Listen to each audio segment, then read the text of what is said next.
The war that shapes every believer, mastering the flesh to walk in the Spirit.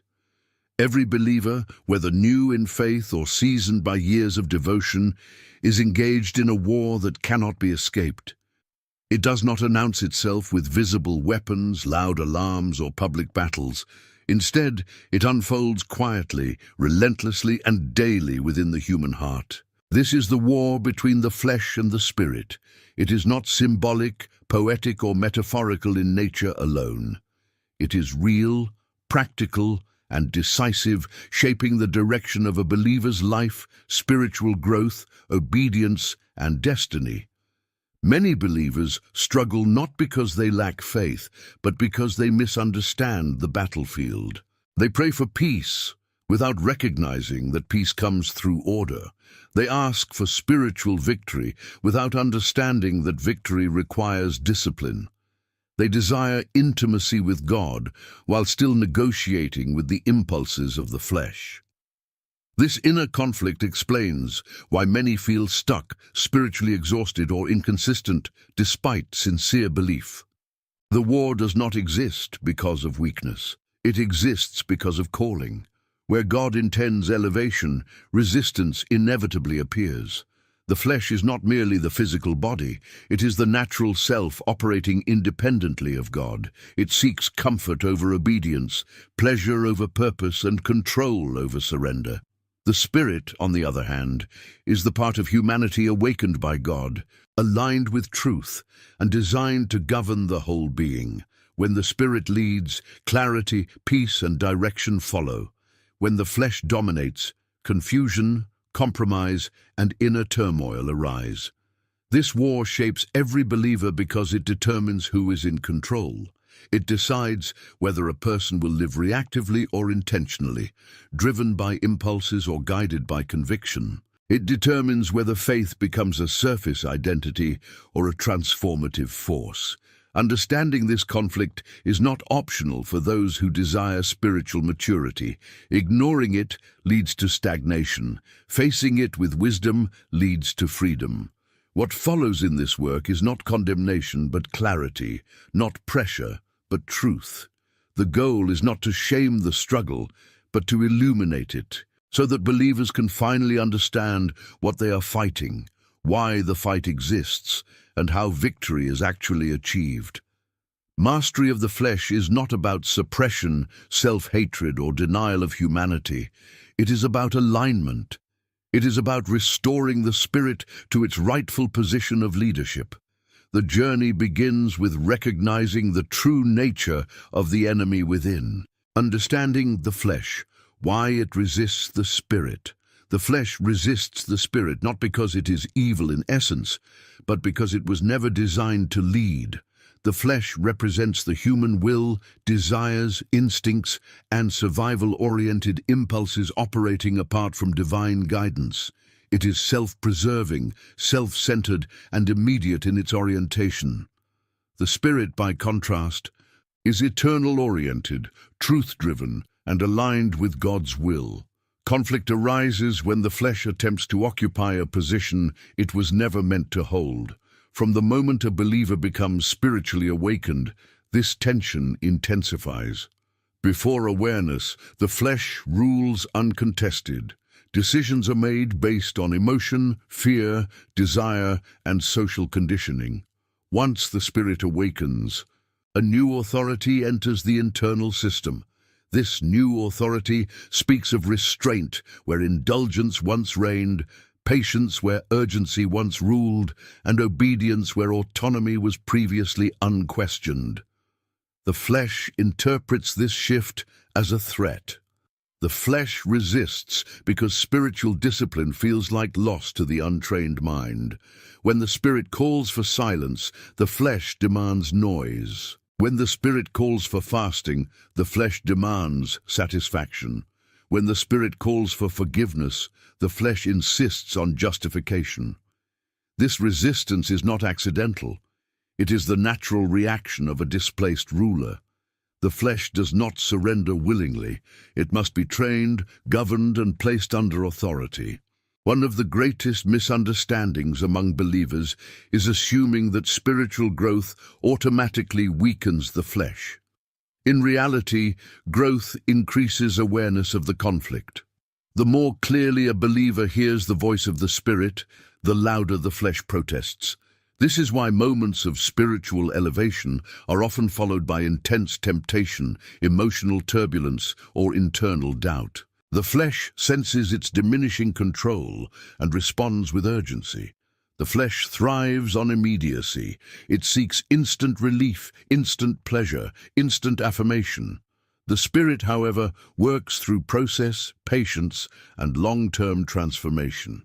This difference in time orientation creates friction. The flesh asks, "What do I want now?" The Spirit asks, "What aligns with truth?" The believer stands between these voices, forced to choose daily which one will lead. Another reason the flesh resists is fear. The flesh fears surrender because surrender feels like death to the ego. It fears discipline because discipline removes excuses. It fears obedience because obedience exposes dependence.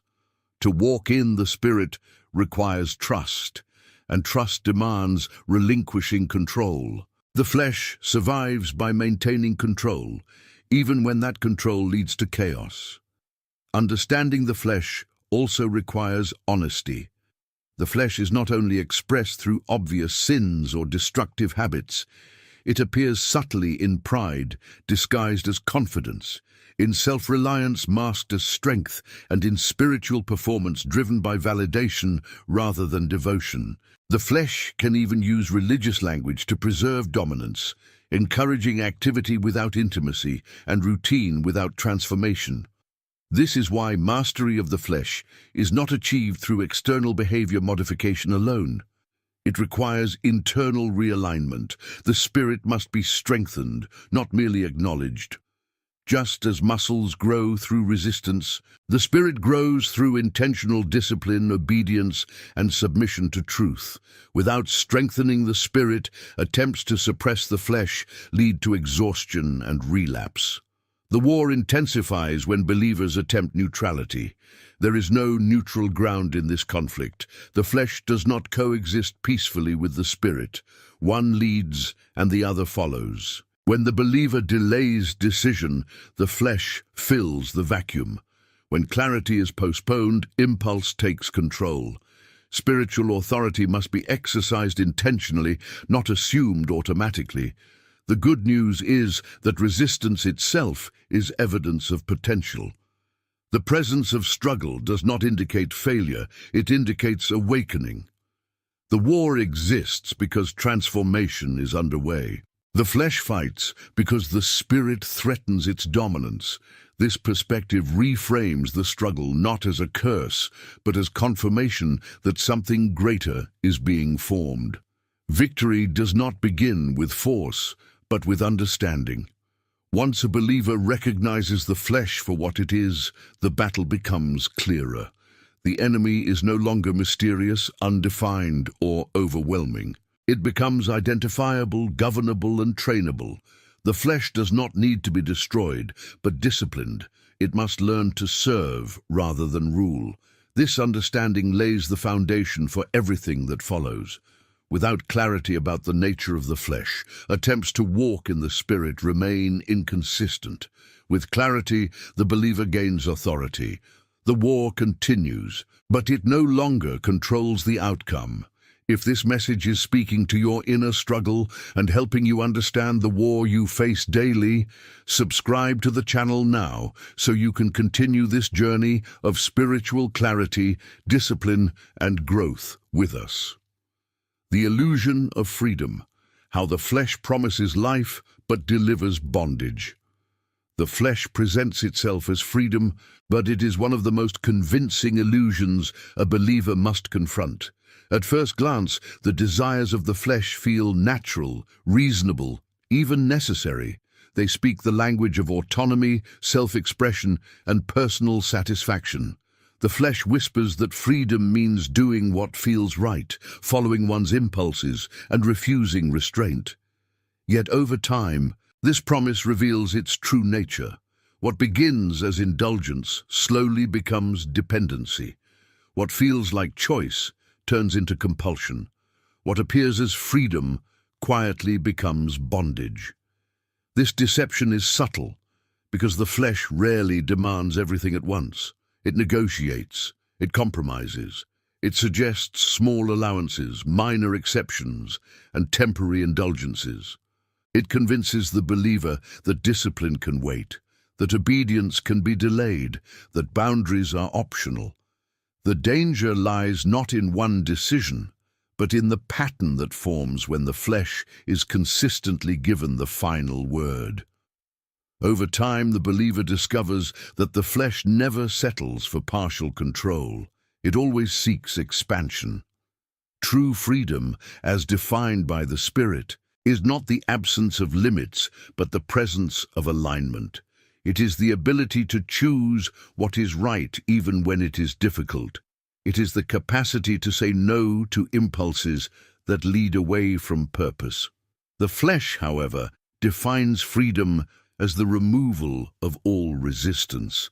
It frames discipline as oppression and obedience as loss. This distortion blinds many believers to the fact that restraint is not the enemy of freedom, but its foundation. The flesh thrives in environments without structure. When spiritual routines are inconsistent, when prayer is optional, when reflection is neglected, the flesh gains ground. It fills empty spaces with noise, distraction, and indulgence. It does not require active rebellion. It only needs passive neglect. Many believers are not overtly choosing sin. They are simply choosing comfort repeatedly, and comfort gradually erodes conviction. One of the most dangerous aspects of the flesh is its ability to normalize bondage. Behaviors that once caused inner resistance eventually feel routine. Convictions soften, sensitivity dulls. The believer adapts to spiritual discomfort and mistakes it for peace. This is not freedom, it is acclimation to captivity. The spirit continues to signal misalignment, but its voice becomes faint beneath the constant reinforcement of flesh-driven habits. The flesh also manipulates through justification. It builds arguments to defend its dominance. It says, "You deserve this, this helps you cope, this is harmless, or others do worse." These rationalizations create a sense of moral insulation, allowing the believer to continue behaviors that quietly weaken spiritual authority. The flesh does not need to deny truth, it only needs to delay obedience. Bondage rarely announces itself. It manifests as fatigue, spiritual dryness, loss of clarity, and inner conflict. The believer may still function externally, maintaining responsibilities and appearances, but internally there is fragmentation. Decisions feel heavier, prayer feels forced, scripture feels distant. These are not signs of divine absence, but indicators of misalignment. The spirit is constrained, not absent. Another illusion perpetuated by the flesh is the belief that spiritual discipline eliminates joy. In reality, discipline refines joy. The flesh offers pleasure without depth, excitement without stability, and relief without healing. The Spirit offers peace that endures, clarity that grounds, and joy that does not depend on circumstances. The difference becomes evident over time. Flesh-driven pleasure requires repetition and escalation. Spirit-led joy sustains without constant reinforcement. The flesh also resists exposure. It prefers secrecy, isolation, and internal negotiation. When struggles remain unspoken, the flesh strengthens. When patterns remain unexamined, they solidify. Light weakens the flesh, not because it shames, but because it reveals. Honest self-examination, accountability, and reflection disrupt the illusion of control. The flesh fears awareness because awareness restores choice. It is important to understand that the flesh does not merely tempt through obvious desires. It also operates through subtle attachments, the need for approval, the fear of discomfort, the addiction to distraction. The attachment to identity built on performance. These forms of bondage are often overlooked because they are socially acceptable. Yet they are just as effective in limiting spiritual freedom. Breaking the illusion requires redefining freedom. Freedom is not the ability to avoid discomfort. It is the strength to endure it without losing direction. Freedom is not the right to indulge every desire. It is the capacity to choose alignment over impulse. Freedom is not found in satisfying the flesh, but in governing it. The flesh does not become weaker through indulgence. It becomes stronger. It becomes manageable only through structure, discipline, and submission to the Spirit. The transition from flesh-led living to spirit-led living often feels restrictive at first. Boundaries feel uncomfortable to a system accustomed to impulse. Silence feels foreign to a mind conditioned by noise. Delay feels painful to desires trained for immediacy. Yet this discomfort is temporary. As the Spirit gains strength, the believer experiences a new form of ease, one rooted not in indulgence but in order. Bondage creates complexity. Freedom creates simplicity. When the flesh rules, life becomes reactive, fragmented, and emotionally driven. When the Spirit leads, life becomes intentional, coherent, and anchored. Decisions align with values. Actions reflect conviction. Energy is conserved rather than scattered. This is not perfection, but direction.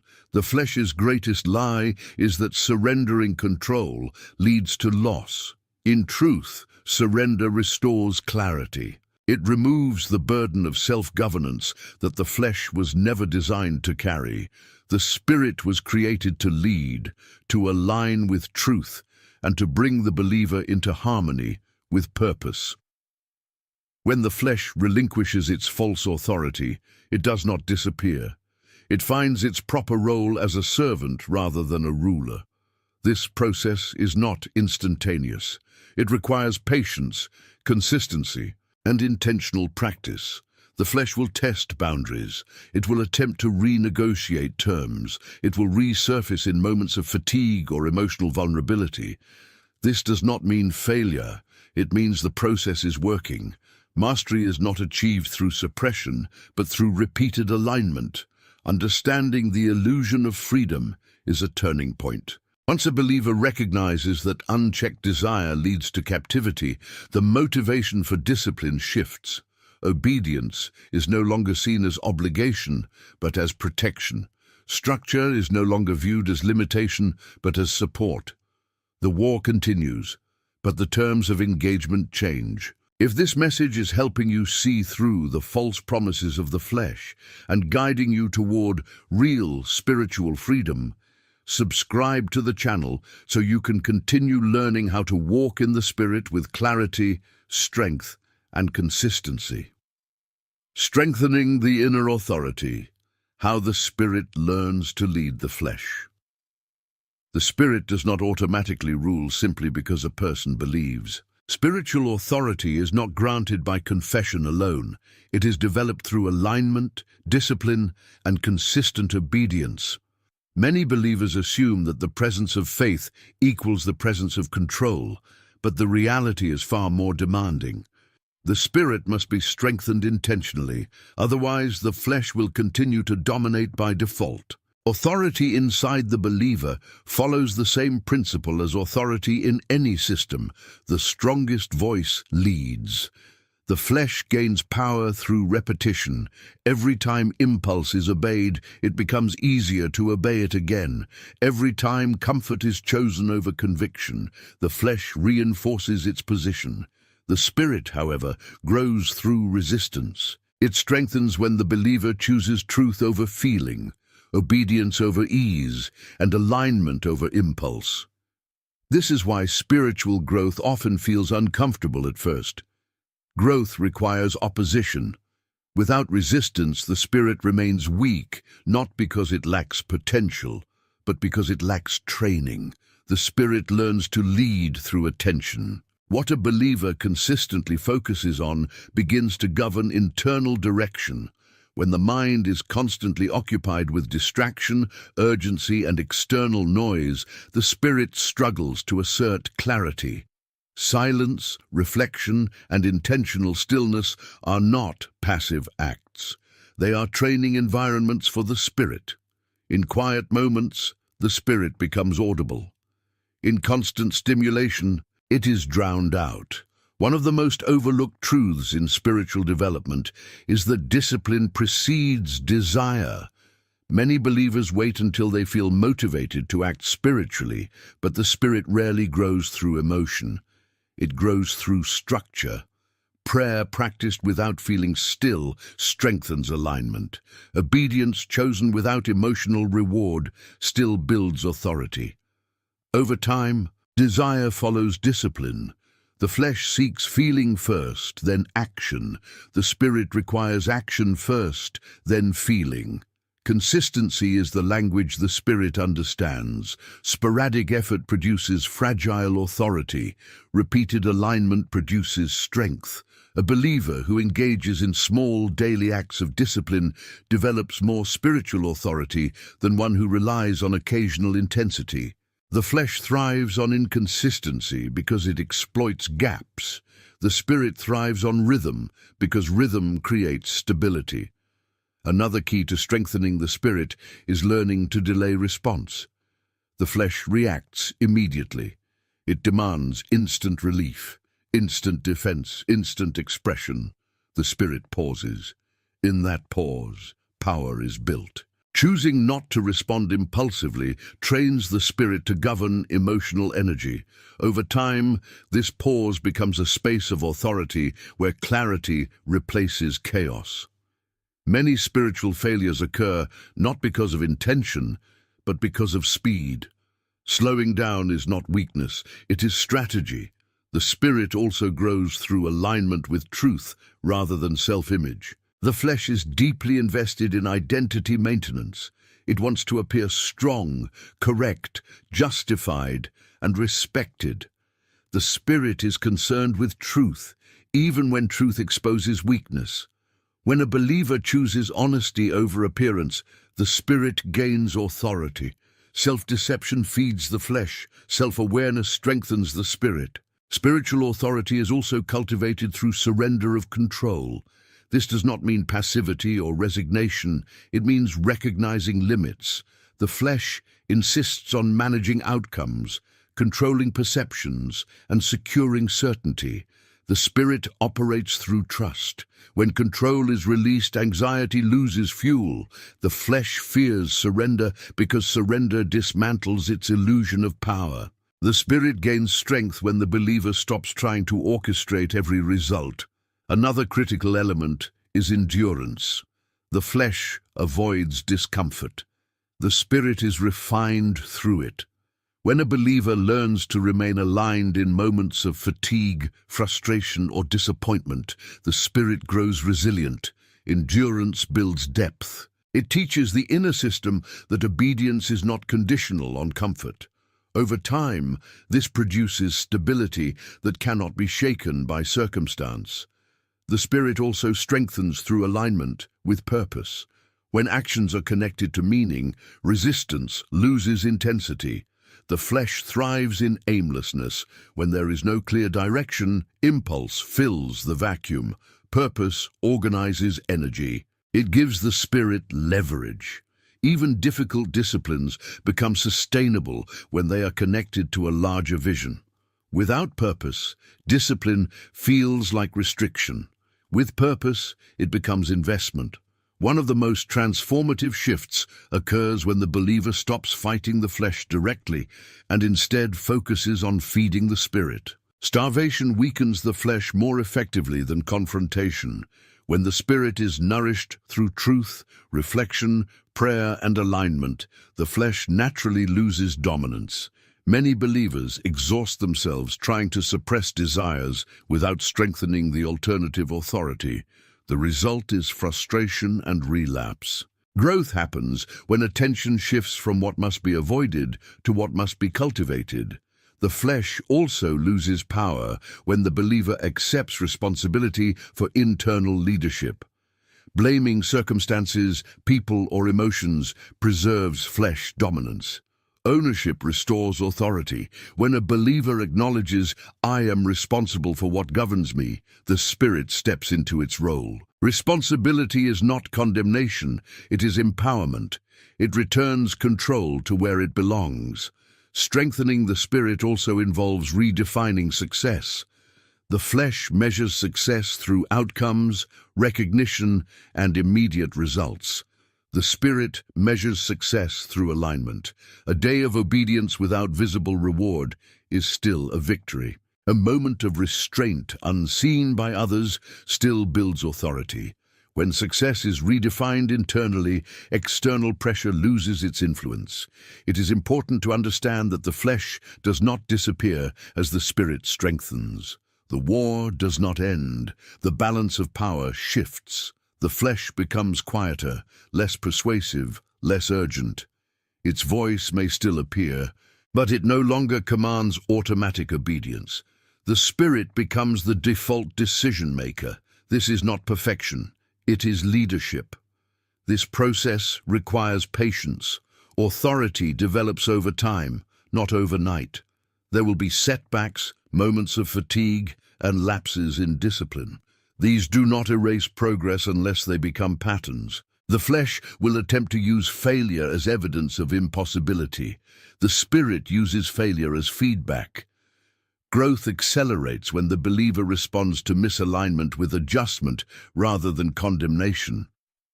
The ultimate sign that the Spirit is strengthening is not the absence of temptation, but the presence of clarity.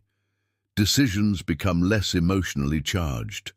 Reactions slow. Inner conflict decreases.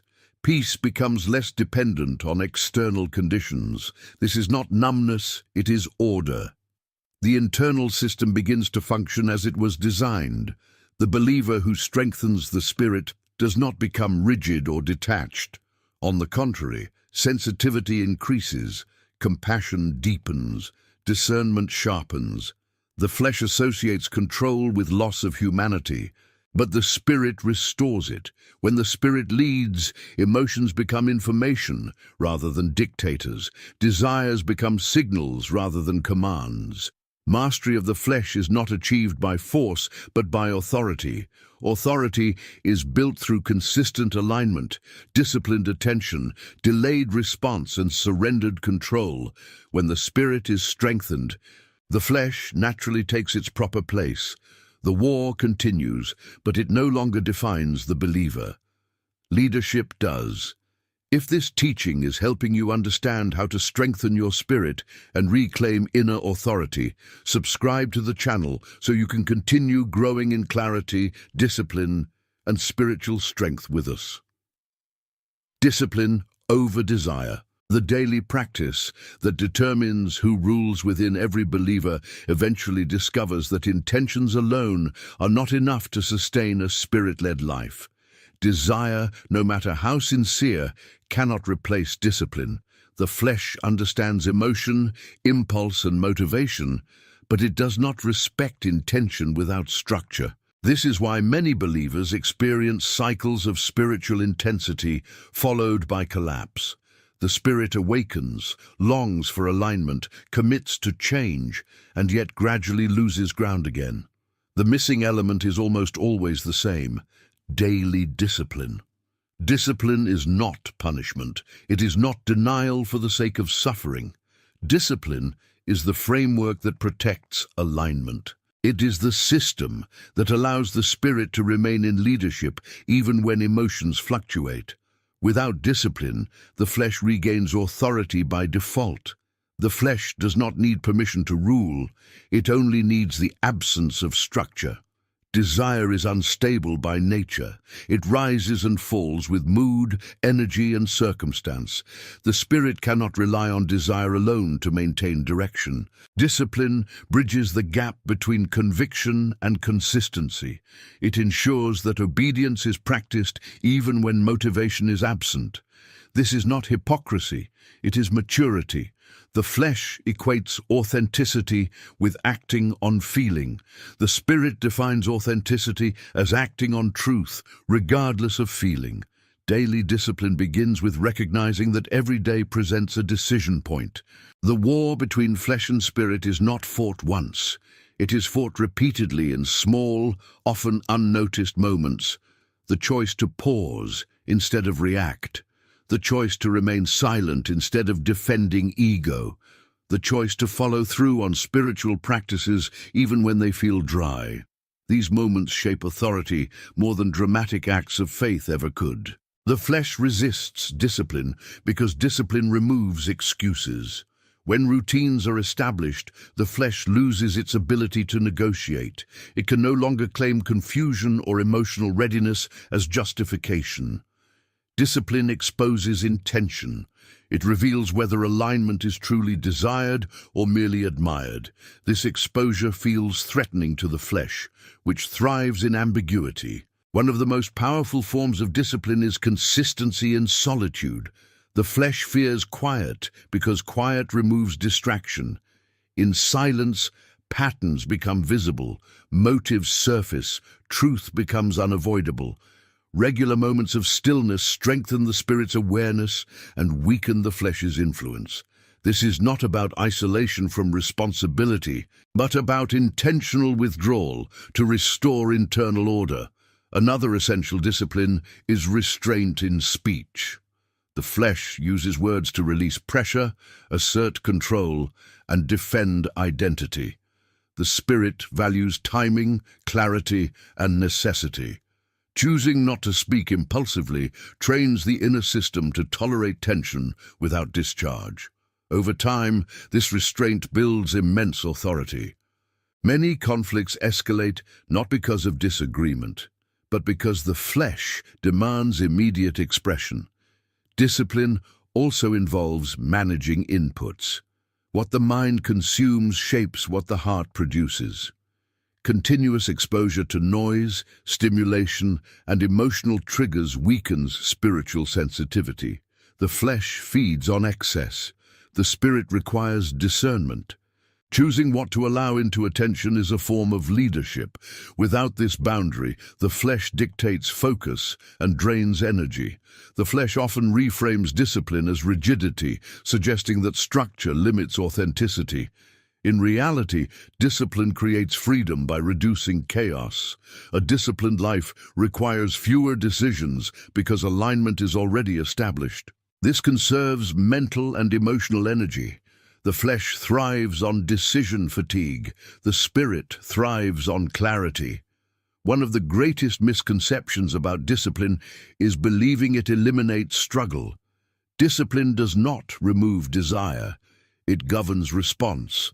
The flesh may still present urges, distractions, or resistance, but discipline prevents those impulses from becoming actions.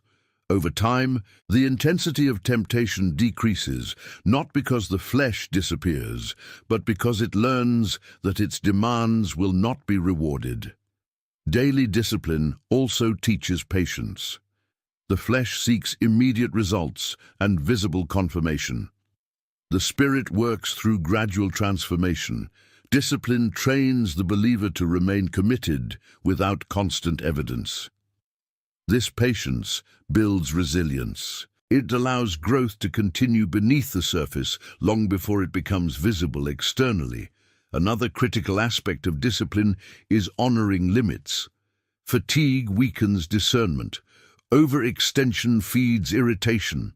The flesh exploits exhaustion by lowering resistance. Discipline includes rest, not indulgence. Rest restores alignment. Indulgence dulls it. Learning the difference requires self-awareness and honesty. The spirit respects limits. The flesh ignores them until breakdown occurs. Discipline must be practiced privately to be effective. Public performance can mask internal disorder. The flesh enjoys visibility because it can substitute appearance for substance. The spirit grows in unseen obedience. What is done consistently without recognition builds authentic authority. When discipline becomes a performance, it loses its power. It is also important to understand that discipline does not mean harshness. Self-contempt weakens the spirit. Discipline rooted in compassion sustains growth. Correction without condemnation allows adjustment without collapse. The flesh uses failure to argue for abandonment. The spirit uses failure to refine strategy. The daily practice of discipline transforms identity. Over time, alignment becomes instinctive. Decisions require less effort. Peace becomes more stable. The believer no longer feels constantly pulled in opposing directions. This is not because conflict has ended, but because leadership has been established. The spirit leads, the flesh follows. Discipline reshapes desire itself. What once felt restrictive becomes grounding. What once felt boring becomes nourishing. The flesh gradually loses its appetite for chaos as the spirit becomes accustomed to order. This shift does not happen overnight. It emerges through repetition, patience, and commitment. The believer who embraces discipline stops asking whether they feel like obeying and starts acting from alignment. This shift marks maturity. Obedience becomes identity, not effort. The flesh no longer dominates through impulse. The spirit governs through habit. Ultimately, discipline is love, expressed through structure. It is choosing what preserves alignment over what provides temporary relief. It is the daily declaration that truth, not impulse, determines direction. Those who misunderstand discipline see it as loss. Those who practice it experience freedom. If this teaching is helping you understand the power of daily discipline and how it establishes spiritual leadership over the flesh, subscribe to the channel so you can continue learning how to walk consistently in the Spirit and grow in lasting clarity and strength. Walking in the Spirit, living from alignment rather than struggle. Walking in the Spirit is not a dramatic state of constant emotional elevation, nor is it the absence of struggle. It is a way of living ordered by alignment rather than reaction. Many believers imagine that spiritual maturity means the end of inner conflict, but the true mark of maturity is not the disappearance of the war. It is the change in how the war is experienced. The believer who walks in the Spirit still encounters pressure, temptation, and resistance, but no longer lives dominated by them. Alignment replaces chaos. Direction replaces confusion. Leadership replaces internal rivalry. To walk in the Spirit means the Spirit has become the governing authority of the inner life. Decisions are no longer made primarily from emotion, urgency, fear, or desire, but from truth and discernment. This does not mean emotions disappear or desires are erased. It means they are no longer in command. They become signals to be interpreted, not orders to be obeyed. This shift alone changes everything. One of the most profound transformations that occurs when a believer begins walking in the Spirit is the reduction of inner noise. When the flesh rules, the mind is loud. Thoughts compete. Justifications multiply. Anxiety rises and falls unpredictably. When the Spirit leads, the mind becomes quieter, not empty, but ordered. Thoughts still arise, but they are filtered. Emotional responses still appear, but they no longer dictate direction. Peace becomes less fragile because it is rooted in alignment rather than circumstance. Walking in the Spirit requires acceptance of reality as it is, not as the flesh demands it to be. The flesh resists the present moment. It either clings to the past or anxiously controls the future. The Spirit operates in the present, where obedience is possible. This is why so much spiritual instability comes from mental displacement. When the believer learns to return attention to the present moment with awareness and trust, the Spirit gains strength and the flesh loses leverage. Another defining feature of walking in the Spirit is freedom from compulsive self-defense. The flesh is constantly protecting image, status, and control. It reacts quickly to perceived threats, criticism, or discomfort. The Spirit does not need to defend identity because identity is anchored. When the believer knows who they are in alignment with truth, External challenges lose their power to destabilize. Silence becomes a tool rather than a weakness. Patience becomes a strength rather than a burden. Walking in the Spirit also changes the way decisions are made. Instead of asking, "What do I feel like doing?" the believer asks, "What aligns with truth?" This question does not eliminate difficulty, but it simplifies direction. Complexity is often the product of misalignment. When actions contradict values, the inner system fragments. When actions align with values, clarity emerges, even in hardship. The Spirit-led life is marked by intentional response rather than automatic reaction. This intentionality creates space. In that space, wisdom operates.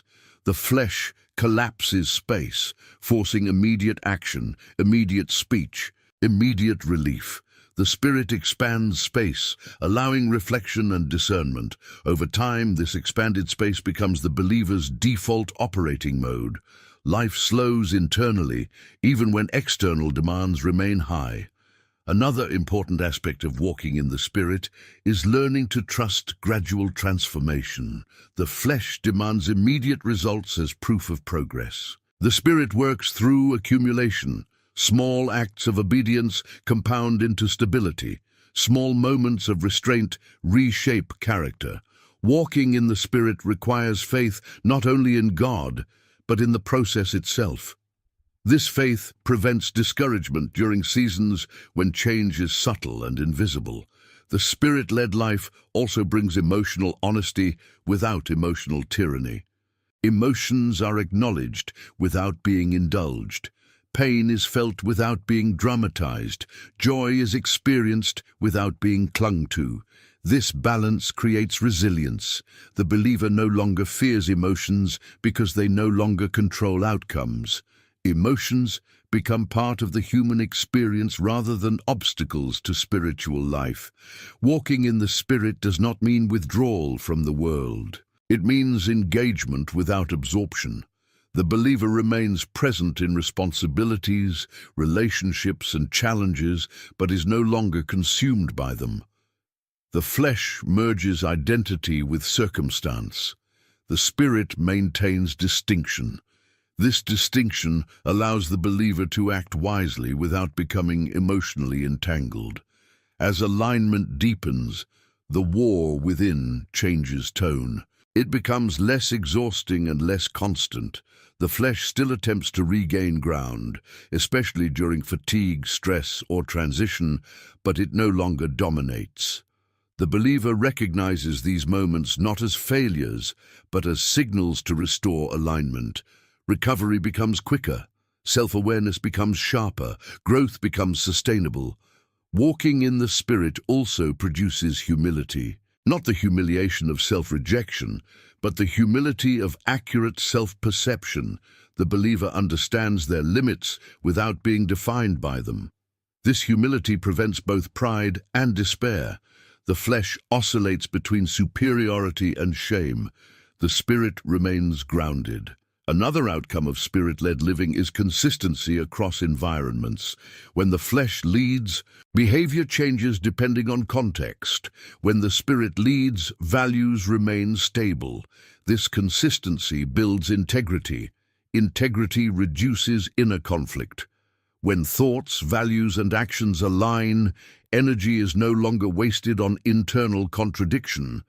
The ultimate fruit of walking in the Spirit is peace that does not require control. This peace does not mean the absence of challenge, but the absence of internal rebellion against reality.